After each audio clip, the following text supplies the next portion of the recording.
All right, quick trip to the dark side here with this shadow of gene key 28. That's the shadow of purposelessness, and it asks us to face death, right? It's hard for us to make sense of the purpose of life if we don't have death as the feature to contrast it. I'm Molly, you're watching Mirror Readings, and today we're talking about gene key 28. So we're gonna get right into this shadow of purposelessness that gives way to the gift of totality. Back in the early days of being human, survival was our purpose. But now that we largely have our survival needs met in most places in the world in 2025, a lot of us are lost in this malaise of purposelessness. We don't know why we're on this earth, and so we're just kind of fucking about. If you look at the bottom node in your Gene Keys profile that has your purpose, your genius activation purpose, that's also your relationship purpose, right? It connects the genius activation sequence with the Venus stream.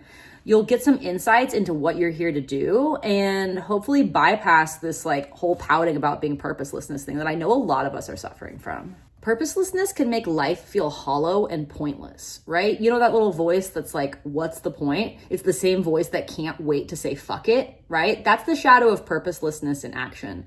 And in order to access the gift of totality, we have to embrace all of that anxiety about not having a purpose. Really, purposelessness is a permutation of fear of death, right? The only other scariest thing besides we might not exist anymore is why did we come to this shit show in the first place? We wanted to be on Earth. We wanted to be informed. We wanted to be here at this crazy time in human history. In this key, Richard Rudd describes an energetic doppelganger that we all have that's made up of all of the parts of ourselves that we reject, right? That those parts of ourselves that we push away, that we're ashamed from, that we don't want to sit with, we don't want to identify with, that's who gets a hold of that shadow of purposelessness. That's who permeates it throughout the rest of our lives.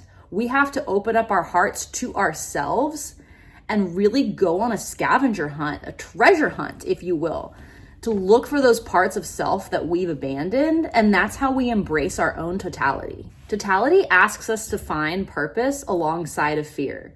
It asks us to show courage in the face of every obstacle because it's totality. It's everything. That means we have to get down with the parts of life that we don't like. We have to get down with the parts of ourselves that we don't like.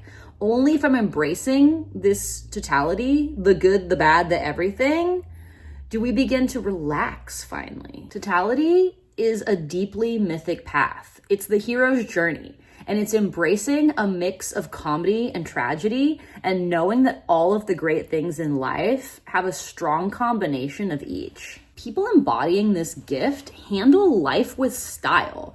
They have a flair to everything that they're dealing with, even if what they're dealing with is a complete fucking nightmare.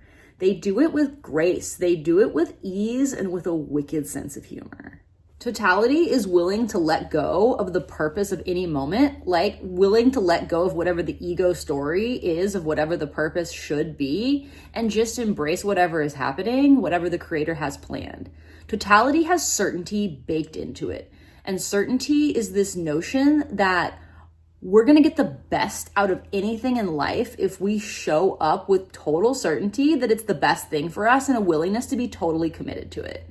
When we fully commit to the moment, we're in this city of immortality because our lower egoic self ceases to exist.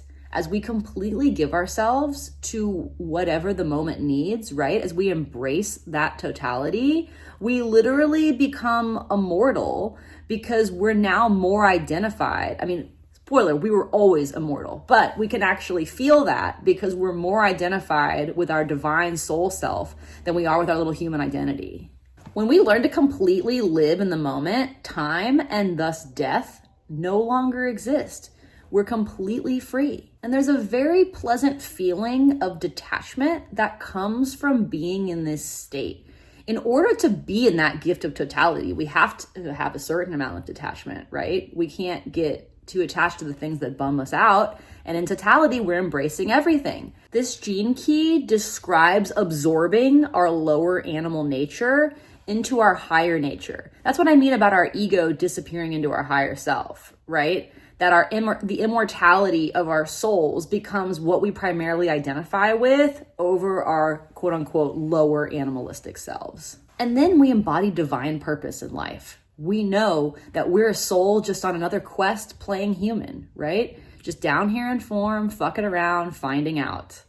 Thanks for visiting my channel. I'm Molly, you're watching Mirror Readings. And if you'd like to get a Gene Keys reading from me, please visit my website, mirrorreadings.com, and subscribe to this channel to save 15% on all my offerings.